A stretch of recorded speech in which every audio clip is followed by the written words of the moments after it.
கண்முனை கூடி இருக்கும் என் குடும்பத்தைச் சேர்ந்தவர்கள் மேடையில் வாழ்த்த வந்திருக்கும் என்னுடைய அன்பு சகோதரர் வேல்முருகன் அவர்களே.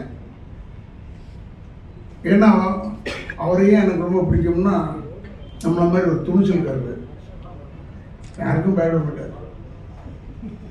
அவர் பட்டதை சொல்லுவார். பட்டதை சொல்வதனால அவர் நிறைய பட்டிருக்காரு, அது வேறு விஷயம். இருந்தாலும் அதெல்லாம் பற்றி கவலை இல்லாமல் பேசிக்கிட்டு இருந்தேன். அதனால சொன்னார். அதே போல் என்னுடைய அதாவது அந்த காலத்து ஜோடின்னு சொல்றதா இந்த காலத்து ஜோடின்னு சொல்றதா, அந்த காலத்து தான் ஜோடி அம்பிகா அவர்கள். நாங்கள் நடித்த படமெல்லாம் நல்ல ஓடுச்சு. இல்லை பேய் வீடு, நாகம், அப்புறம் வீரன் வேலு தம்பி எல்லாத்தையும் முடியும். எங்களுக்கு ஏன்னா என்னோட வந்து ஹீரோயின் செய்கிறதுக்கு நான் ஒத்துக்கிட்டு நடித்த ஒரே ஆள் தான்.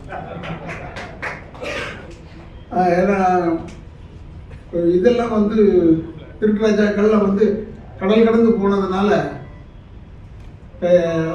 கோவாக்கெல்லாம் போனதுனால அங்கே இல்லைங்க அவங்களுக்கு ஜோடி இல்லைன்னு சொல்லிட்டாரு எங்கள் இயக்குனர் ராமநாராயண் சார். அதே மாதிரி அண்ணன் சிஎம் ரெட்டி வந்து அவர் எங்களை வந்து இப்போ சொன்ன பிரச்சனையாயிடும். ஏன்னா இப்போ அந்த பிரச்சனை தான் பெருசாக ஓடிக்கிட்டு இருக்கு. தேவையில்லாத பிரச்சனை தான், அதான் ஓடிக்கிட்டு இருக்கு. தெலுங்கா, தமிழா, அது இதுன்னு நிறைய ஓடிட்டுருக்கு. ஓடிட்டு நேரத்தில் நம்ம இதை சொல்ல தேவையில்லைன்றதுக்காக அன்பு சகோதரர் சிஎம் ரெட்டி அவர்களுக்கும், மேலும் மாஸ்டரை பற்றி சொல்ல தேவையில்லை. செல்வம் மாஸ்டர் வந்து அவர் நான் நினச்ச கூப்பிட்டா வந்துடுவார் போல இருக்குன்னு கூப்பிட்டு பார்த்தேன். விலைவாசியை பார்த்து நான் ஐயோ வேணாம் சாமி, ஏன்னா நமக்கு அடிக்கிறதுக்கு தானே ஒரு ஆள், அது நம்ம பார்த்துக்கலாம்னு சொல்லிட்டு. ஆனால் இவங்க யூனியன் எல்லாமே நம்ம நுழையவும் முடியாது, அது ஒரு கஷ்டம். அவருக்கும்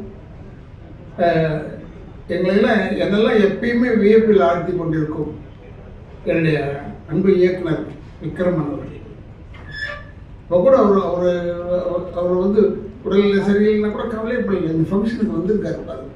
அதனால் நான் மிகவும் பாராட்டுகிறேன். அப்புறம் இந்த தம்பி இல்லை ஜெகனை பார்த்து சொல்லிட்டேன் நான். படத்தில் இந்த வயிற்றை கிழிச்சு வைரம்லாம் எடுப்பாங்கடா, என்ன படம்டா அப்போ சொன்னேன் ஆயன்னு சொன்னான். நான் உண்மையை ரொம்ப பிரதாபப்பட்டேன் அவரை பற்றி. ஆனால் அவன் பயங்கர வால்ன்றது எனக்கு நல்லா தெரியும். அதே மாதிரி இப்போ அண்ணன் இருக்காருன்னா அவர் பாட்டெல்லாம் வந்து இந்த மண் வாசனை கெடாமல் இருக்கும் அந்த பாட்டு.